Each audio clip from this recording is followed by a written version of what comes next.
शायद भाई फिर वही बात है कि आपकी मौजूदगी का फायदा उठाते हुए मेरे जहन में बातें आए जा रही हैं और ये 1 घंटे के शो के बजाय मैं आराम से आपके साथ 2 से 3 घंटे का शो कर सकता हूं, क्योंकि आपके पास इतना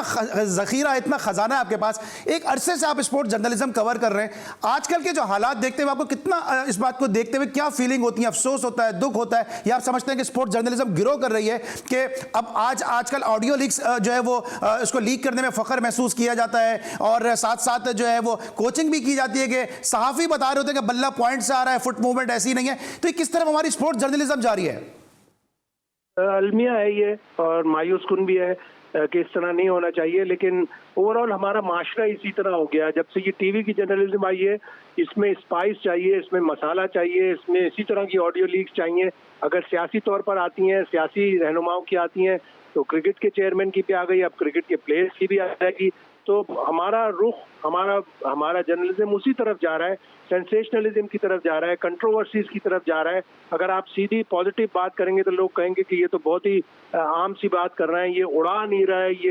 ये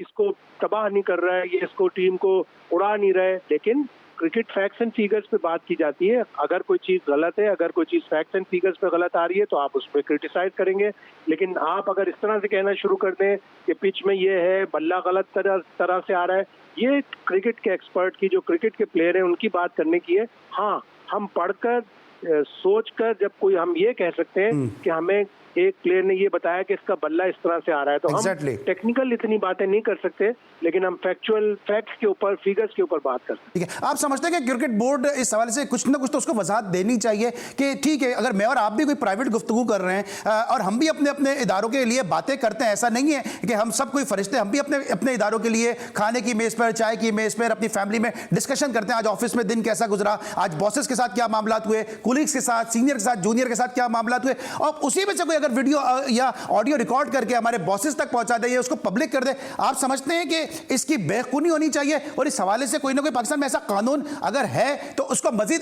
सख्त और इंप्लीमेंट होना चाहिए। कानून तो बनना चाहिए जरूर, इसलिए कि प्राइवेट कन्वर्सेशंस प्राइवेट होनी चाहिए, उसके ऊपर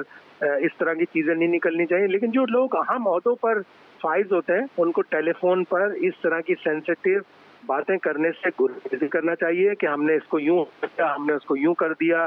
वो 8 प्लेयर उसके अंडर में है, 10 प्लेयर उसके काबू में है, वो उसका ससुर है, वो उसका दामाद है। इस तरह की बातें करते हुए वो भी टेलीफोन पर एहतराज करना चाहिए, उससे बचना चाहिए, इसलिए कि इस तरह की बातें आप किसी और से भी कर रहे हो। अगर जिस तरह ज़का अशरफ साहब दूसरे एंड पर किसी खातून से या किसी साहब से बातें कर रहे थे, अगर वो रिकॉर्ड करके वो लीक कर देते या वो रिकॉर्ड करके सारी बातें दे देते तो उनको बहुत नुकसान होता है। ये सारी चीज़ें बहुत एहतियात करनी चाहिए उन लोगों के लिए जो कोई ऑफिस होल्ड कर रहे हो, जो कोई बड़ी ऑर्गेनाइजेशन को रिप्रेजेंट कर। बिल्कुल सही हो, शाहिद ने बिल्कुल सही कहा कि चाहे पीसीबी की तरफ से किसी प्लेयर के लिए हो या जो किसी सहाफ़ी की तरफ से जो है वो पीसीबी चेयरमैन के लिए हो, ये इस तरीक़ेकार की बेखूनी करनी चाहिए, क्योंकि शाहिद भाई के पास भी बहुत सारे राज होंगे जो ये ऑफर नहीं बताते। हमें भी बहुत सारे प्लेयर्स की बातें पता होती हैं कि जो मॉरली, एथिकली और प्रोफेशनली जो हम वो उसको ऑन एयर नहीं कर सकते हैं, और ये हमारा जो है फ़राइज़ मनसबी में शामिल है। शाहिद भाई